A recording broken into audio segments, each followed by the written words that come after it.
حضرت علی رضی اللہ تعالیٰ عنہ نے فرمایا، جب اللہ کسی بندے کو پسند کرتا ہے تو اسے خوب آزماتا ہے، بس تم صبر کرنا، کیونکہ صبر کرنے والوں کی منزل جنت ہے۔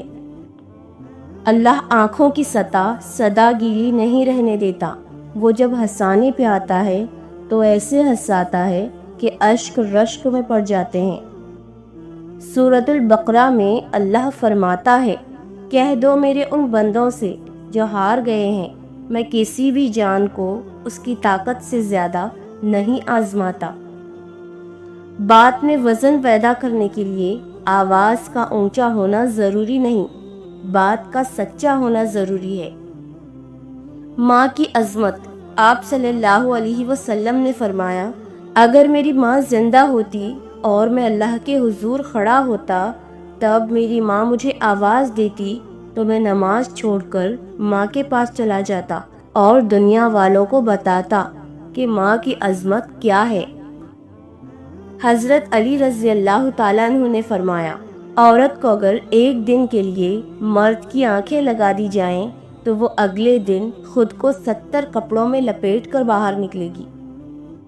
ماں کی نافرمانی کرنا حرام ہے۔ رسول اللہ صلی اللہ علیہ وسلم نے فرمایا، اللہ نے تم پر ماں کی نافرمانی حرام قرار دی ہے، اور والدین کے حقوق نہ دینا اور ناحق ان سے مطالبات کرنا بھی حرام قرار دیا ہے۔ حضرت علی، پوری کائنات میں کوئی کسی کا اتنا انتظار نہیں کرتا جتنا اللہ اپنے بندے کی توبہ کا انتظار کرتا ہے۔ تمہارا بدترین دوست وہ ہے جو تمہیں غلط بات پہ راضی کرے۔ حضرت علی، 3 انسان 3 چیزوں سے محروم رہیں گے، غصے والا صحیح فیصلے سے، جھوٹا عزت سے، اور جلد باز کامیابی سے۔ بیٹیاں جہنم سے آڑ ہیں۔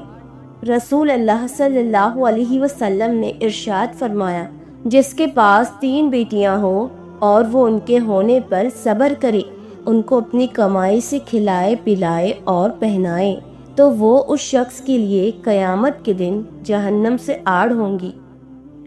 بے شک زندگی تھکا دینے والی چیز ہے، اور جب تم تھک جاؤ تو اپنے رب کو یاد کرو، کیونکہ سکون تو صرف اللہ کے ذکر میں ہے۔ حضرت علی، مظلوم اور نمازی کی آہ سے ڈرو، کیونکہ آہ کسی کی بھی ہو عرش کو چیر کر اللہ کے پاس جاتی ہے۔ مکافات عمل۔ ٹوٹے دل جب اللہ کے سامنے رو پڑتے ہیں تو یقین مانو اس وقت سے ہی مکافات عمل شروع ہو جاتا ہے۔ صلح کے وقت پرانی باتیں نہ دہراؤ، ورنہ صلح نہیں، جنگ ہوگی۔ مکافات عمل۔ کسی کو اذیت دینے کے بعد بہتر ہوگا کہ تم اپنی باری کا انتظار کرو۔ دعا کے آگے قسمت بھی بے بس ہو جاتی ہے۔ اللہ کی مہلت کو طاقت نہ سمجھو۔ ادب کا دروازہ اتنا چھوٹا اور تنگ ہوتا ہے کہ اس میں داخل ہونے سے پہلے سر کو جھکانا پڑتا ہے۔ پرانے غموں پر تازہ آنسو ضائع نہ کرو۔ حضرت علی رضی اللہ تعالیٰ عنہ نے فرمایا، سحری سے چند منٹ پہلے اٹھ کر تہجد پڑھ لیا کرو۔ جب کوئی مسلمان تہجد پڑھتا ہے تو اللہ اسے دیکھ کر مسکراتا ہے۔ سنو، اللہ سے مانگ کر نہیں روتے، اللہ سے رو کر مانگا کرتے ہیں۔ خوش رہا کریں، خوش فہمی میں نہیں۔ کم ظرف۔ جب کوئی غبارہ آپ کے منہ پر پھٹ جائے تو غصہ کس بات کا؟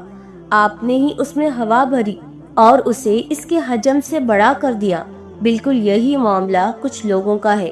جب آپ ان کے حجم سے بڑھ کر ان سے سلوک کریں، ان کے قد سے بڑھ کر عطا کریں، اور جس چیز کے وہ اہل نہیں وہ احسان ان پر کریں، تو وہ ایک دن آپ کے منہ پر ہی پھٹ پڑیں گے۔ کم ظرف پر احسان نہ کرو، اور جس پر احسان کرو پھر اس کے شر سے ڈرو۔ حضرت علی، اپنے دوست کو نصیحت کرو، جان پہچان والوں کی مدد کرو، اور عام لوگوں کے ساتھ اخلاق سے پیش آؤ۔ اگر تمہیں معلوم ہو جائے کہ تمہاری ہر تکلیف کے بعد تمہارے لیے کتنی آسانیاں لکھ دی جاتی ہیں تو تم کبھی بھی اپنے حال پر نہیں روگے۔ خود کو صحیح ثابت کرنا بہت مشکل ہے اور غلط ثابت ہونے کے لیے ایک غلط فہمی ہی کافی ہے۔ جانتے ہو تقویٰ کیا ہے؟ ہر دم اس فکر میں رہنا کہ اللہ کو کچھ برا نہ لگ جائے۔ قوت برداشت شان کو بلند کرتی ہے۔ جب تک نحوست کی تلخیوں کو نہیں چکھ لو گے، سعادت کی شیرینی کی قدر نہیں جان سکو گے۔ رنگ بدلنے والا شخص، اللہ تعالیٰ گھڑی گھڑی مزاج بدلنے والے شخص سے نفرت کرتا ہے۔ حضرت علی رضی اللہ تعالیٰ عنہ نے فرمایا، اگر تم نے کسی گناہ کو انجام دیا ہے تو توبہ کے ذریعے اسے مٹانے میں جلدی کرو۔ اس شخص کو دوست مت بناؤ جو کسی محفل میں آپ کو شرمندہ کرے، چاہے وہ مذاق میں ہی کیوں نہ ہو۔ سخت دل آدمی اللہ سے بہت دور رہتا ہے۔ رسول اللہ صلی اللہ علیہ وسلم نے ارشاد فرمایا، میری امت کے سردار حافظ قرآن اور رات کی عبادت کرنے والے ہیں۔ تم کسی کے ساتھ بھلائی کرو اور تمہیں اس کا بدلہ برائی کی صورت میں ملے تو سمجھ لو کہ تمہاری نیکی قبول ہو گئی۔ دنیا تمہیں اس وقت تک نہیں ہرا سکتی جب تک تم خود سے نہ ہار جاؤ۔ محبت اور عزت، جو مرد یہ سمجھ لے کہ عورت کا دل شیشے کی طرح نازک ہوتا ہے، وہ ہمیشہ نرمی سے پیش آئے گا، کیونکہ عورت اچھی ہو یا بری، بے وقوف ہو یا عقل مند، قابو صرف محبت اور عزت سے آتی ہے۔ اذان اور بارش کی حالتوں میں دعا رد نہیں ہوتی۔ اگر نماز پڑھنے والے کو علم ہو جائے کہ کیسے رحمتوں نے اسے گھیر رکھا ہے تو وہ کبھی سجدے سے سر نہ اٹھائے۔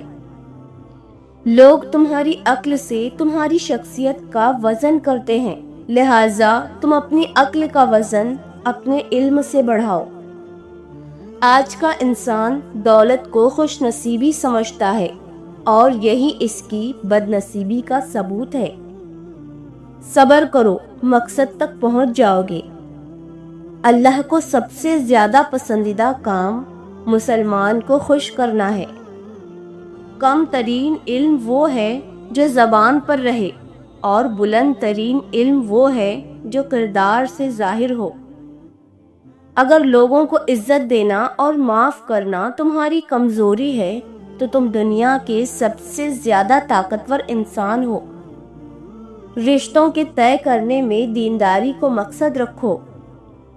کوئی تمہارا دل دکھائے تو ناراض مت ہونا، کیونکہ قدرت کا قانون ہے، جس درخت کا پھل زیادہ میٹھا ہوتا ہے لوگ پتھر بھی اسی کو مارتے ہیں۔